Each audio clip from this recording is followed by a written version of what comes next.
I was like, when did I say Dave owed me anything? I have never relied on him for anything, nor do I plan on it.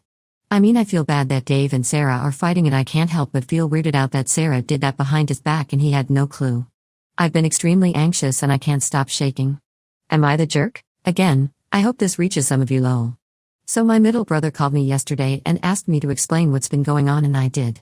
He's always had quite the temper and got very angry about the Sarah situation. He mentioned how Dave is paying the rent for Sarah's 22-year-old brother's apartment, so for Sarah to ask me not to ask Dave for anything at all was so messed up when her own brother is getting his rent paid every single month by Dave. TBH, this made me mad. It's okay for Dave to support her brother, but God forbid he sends me 50 euros for an emergency, right? Anyway, Dave called me and we had a heart-to-heart conversation.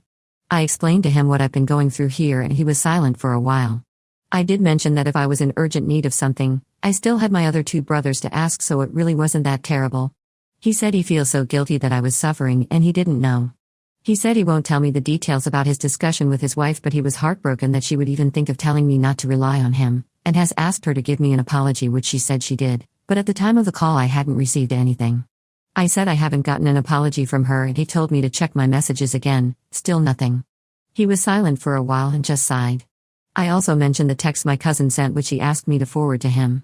He said he felt so bad that people so much older than me were treating me like this and he will deal with so it never happens again. That was this morning. I got a message from Sarah 10 minutes ago. Not sure how that's meant to be an apology, but to summarize, she said, I'm sorry if you took what I said as you can't ever rely on your brother. He's your brother and I would never intentionally try to make you feel like he couldn't do anything for you. I'm also hurt that you couldn't speak to me if you had a problem with it. We could have solved this as sisters. Now WTF am I meant to say to that? I know she'll make time the villain if I don't respond, but honestly, what on earth is that?